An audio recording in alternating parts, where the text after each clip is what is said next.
वाले तमाम श्रोताओं को मैं हरी सहनी शीश झुकाकर चंदन वंदन और अभिनंदन करता हूं। बंधुवर, मेरे मन में होते रहता है कि आज जो आप बैठे हैं ये किसी दूसरे पर उपकार नहीं करने आए हैं।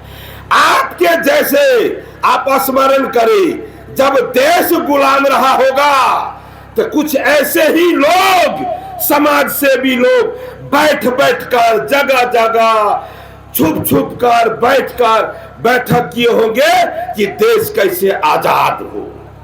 और आज हम लोग जो समाज सेवी है, जिन्हें देश, अपने प्रांत, अपने समाज से मतलब है, वह भी समय समय पर, चाहे धूप हो, आंधी हो, बरसात हो, कुछ भी हो, हर विषम परिस्थिति में आते हैं, बैठते हैं, विचार करते हैं। इसलिए मैंने चंदन वंदन और अभिनंदन किया आप सबों का।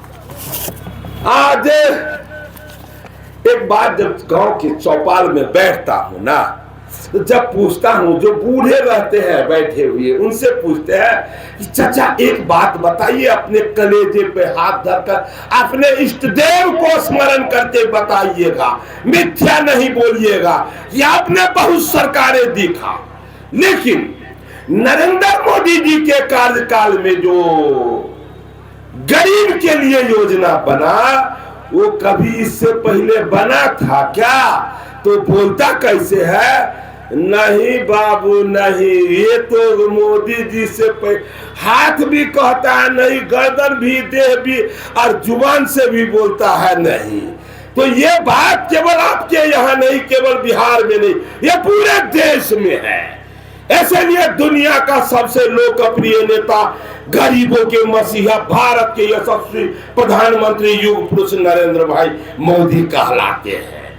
तो सब कुछ तो बड़ा अच्छा है, लेकिन हम लोग बच्चा में जब बहुत छोटे थे तो उस समय में हल्ला हो जाता था, हे लकर सुंघा आया है, लकर सुंघा आ गया। सब अपना अपना बच्चा को संभाल के रखता था, लकड़ी सुंघा के वो बोरा में कस के ले जाता है। तो इसी प्रकार से जब जब चुनाव आता है, जब जब चुनाव आता है तो कुछ लकर सुंघा आते हैं, कुर्सी पकड़ हमारे लीडर आते हैं, कहता है सावधान हो जाना, भारतीय जनता पार्टी की सरकार बनेगी तो गरीब का सारा हक मारा जाएगा, आरक्षण समाप्त कर दिया जाएगा, संविधान समाप्त कर दिया जाएगा। ये कब बोलते हैं? जब जब चुनाव आता है तब तक, इससे पहले नहीं। याद कीजिए जितने विद्वान बैठे हुए हैं, 2015 में लोग को यही ब्रेन में आया और उसका वो लाभ उठा है, लेकिन इन्हें पता नहीं है कि बिहार की जनता इनके इन चाल को जान चुकी है। उस पर हम लोगों को ध्यान नहीं देना है कि भाई जिसने आज तक 0.0% भी आरक्षण नहीं दिया, वो व्यक्ति ये बात करता, अरे आरक्षण देने की बात और अति पिछड़ा दलित को सम्मान देने की बात आता है, तो भारतीय जनता पार्टी एनडीए से आगे कौन है? इसी का देन है कि आज एक अति पिछड़ा का बेटा, मल्लाह का बेटा, मछली मारने वाला एक हरी सहनी, आज बिहार विधान परिषद में आजादी के बाद पहली बार नेता प्रतिपक्ष बनाया गया। ये देन था तो भारतीय जनता पार्टी की उपलब्धि। ये सम्मान हरी सहनी का सम्मान नहीं, बिहार के तमाम अति पिछड़ा का सम्मान था। हमारे एक भाई है जो कहते हैं हम सन्नत मल्लाह है, वो कहते हैं हम सन्नत मल्लाह है। और कुछ दिन पहले कहे थे कि आरजेडी मेरे पीठ में खंजर मारा। हमने कहा कि आरजेडी पीठ में खंजर मारा तो फिर मलहम किसने लगाया एंटीबायोटिक के साथ? भाई घाव बड़ा गहरा रहता है ना, तो मलहम भी दिया जाता है, अलग से एंटीबायोटिक भी चलाना पड़ता है, होता है ना ऐसा। तो भाई कौन दिया? तो 11 टिकट और एमएलसी मंत्री बनाकर भारतीय जनता पार्टी ने मलहम लगाया।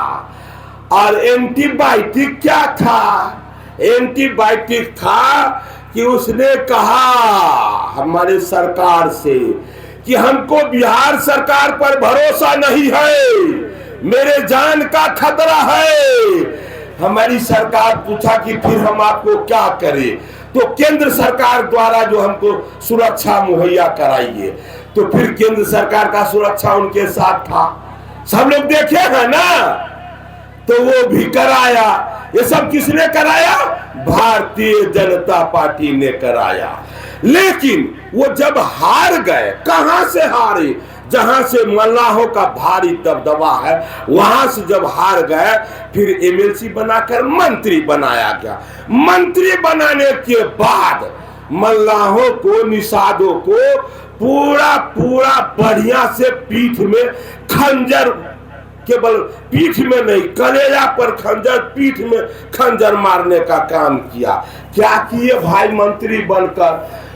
तो आजादी से पहले 1935 में अंग्रेज का बनाया हुआ नियम था कि जलकर पर, जलाशय पर निषादों का जो उस पर जो है उसको सुविधा दिया जाएगा। वो चूंकि बहुत गरीब समाज से आता है, इसको ये दिया जाएगा। उसके लिए सोसाइटी का निर्माण किया गया। अब मलाह उसमें मेंबर बनते थे और उस मलाह को तलाक दिया जाता था। ये कितने बड़े सन्नफ मलाह बने कि आए और मंत्री बने, तो पहला अक्षर में आजादी से पहले जो मलाह को ये अधिकार मिला था, इसी को वो समाप्त किए। अरे इसका नाम वो अपने आप को गौरव से कहता है सन्नफ मलाह। दूसरा कि वो ओपन डाक करवा दिए। छोड़ दीजिए, ये तो छोड़ दीजिए, लोग पेड़ लगाता है फल खाने के लिए, नेता बनाया कि हमको हमारे समाज को सहयोग करेगा। 11 गो टिकट में सहनी समाज को ही हाथ नहीं लगने दिए। जब मुजफ्फरपुर में एक विधायक को हटना पड़ा, तो सबके मन में आया कि मलाह समाज यहाँ से हटा है और मध्यावधि चुनाव हो रहा है, तो ये मलाह का नेता मलाह को जरूर ईटी कर देंगे। उसमें भी नहीं दिया। किसको दिए सो नहीं बोलेंगे, किस कारण दिए सो नहीं बोलेंगे, उसमें भी नहीं दिए। और जब अभी 3 सीट टिकट मिला इनको, तो 3 टिकट में वो किसको देते हैं? सबको लगा था कि बहुत बदलाव हो चुका है अपने समाज में, तीनों का तीनों टिकट ही जरूर देगा। तीनों का तीनों छोड़ दीजिए, 2 छोड़ दीजिए, 1 भी नहीं दे पाए और कहते हैं हम सन्नफ मल्लाह है। अब मैं आपसे पूछना चाहता हूं, भैया आप देसी गाय नहीं, आप जर्सी गाय पोसते हैं, दुनू टाइम हरियरी खिलाते हैं, चुन्नी कोराई देते हैं, दूध दूहने के समय में जो वो बाल्टिए नहीं, चम्मच भर भी दूध नहीं देता है, तो आप क्या करते हैं? उस गाय को बेसी दिन तक रखते हैं? नहीं ना रखते हैं। क्या करते हैं? गर्दन में से ठेक खोल देते हैं, रसरी खोल देते हैं, हाथ जोड़ लेते हैं कि हे गौ माता, जितना दिन सके उतना दिन हम आपका सेवा किए, अब माफ कर दीजिए। यही ना लोग करता है। हम अपने निषाद भाई से कहना चाहता हूं, ए मेरे निषाद भाइयों, आप ऐसे छली प्रपंची नेताओं से सावधान हो जाइए जो आपके नाम पर वो छाली काटते हैं और आपको कहीं भी एक तिनका के बराबर भी लाभ नहीं लेने देते हैं। उनसे हमें बचने की आवश्यकता है। फिर हमारा वोट जाएगा कहां? तो जो मुझे सम्मान किया, किसने सम्मान किया? तो जब से